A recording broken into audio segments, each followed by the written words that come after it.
माता यशोदा ने कृष्ण की लीलाओं की गाथा आरंभ की और जैसे जैसे वो बोलती चली गईं, सब उनकी बातों में मग्न होते गए। तब उसे एहसास हुआ कि ब्राह्मण और कोई नहीं बल्कि खुद विश्वकर्मा थे। दरवाजा खुलते ही उसे सामने अधूरा विग्रह मिला। जहां पर ये मूर्तियां स्थित हैं, वहां पर भगवान श्री कृष्ण का हृदय आज भी धड़कता है। पौराणिक कथा के अनुसार भगवान श्री कृष्ण मानव के रूप में जन्मे थे, इसलिए वे भी कालचक्र से बंधे थे। उनके भी शरीर का अंत होना था। महाभारत युद्ध के काफी समय बाद वे वन में एक पैर के नीचे लेटे हुए थे।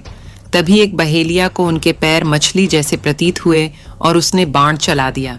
उससे भगवान श्री कृष्ण की मृत्यु हो गई। बताया जाता है कि पांडवों ने भगवान श्री कृष्ण के शरीर का अंतिम संस्कार किया।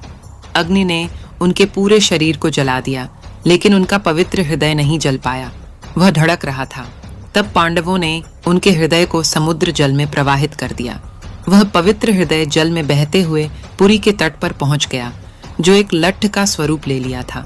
वहां के राजा इंद्रद्युम्न को रात में स्वप्न आया, जिसमें भगवान श्री कृष्ण ने उनको दर्शन दिया और लट्ठ स्वरूप हृदय के बारे में बताया। अगली सुबह राजा पुरी के समुद्र तट पर पहुंचे और उसे अपने साथ लेकर आए।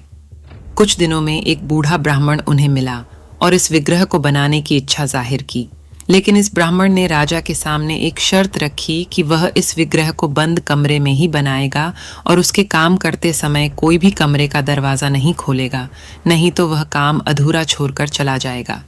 शुरुआत में काम की आवाज आई, लेकिन कुछ दिनों बाद उस कमरे से आवाज आना बंद हो गई। राजा सोच में पड़ गया कि वह दरवाजा खोलकर एक बार देखे या नहीं, कहीं उस बूढ़े ब्राह्मण को कुछ हो ना गया हो। इस चिंता में राजा ने एक दिन उस कमरे का दरवाजा खोल दिया। दरवाजा खुलते ही उसे सामने अधूरा विग्रह मिला। तब उसे एहसास हुआ कि ब्राह्मण और कोई नहीं बल्कि खुद विश्वकर्मा थे। शर्त के खिलाफ जाकर दरवाजा खोलने से वह चले गए। बताया जाता है कि जहां पर ये मूर्तियां स्थित हैं, वहां पर भगवान श्री कृष्ण का हृदय आज भी धड़कता है। जगन्नाथ मंदिर के मूर्तियों की यह विशेषता है कि हर 12 साल पर उनको बदल दिया जाता है। नीम की लकड़ी से भगवान जगन्नाथ, बलभद्र और सुभद्रा की मूर्तियां बनाकर नव कलेवर रस्म होती है। इसमें मंदिर के पुजारी आंखों पर पट्टी बांधकर नव कलेवर रस्म निभाते हैं, जिसमें पुरानी मूर्तियों को हटाकर नई मूर्तियों की प्राण प्रतिष्ठा होती है।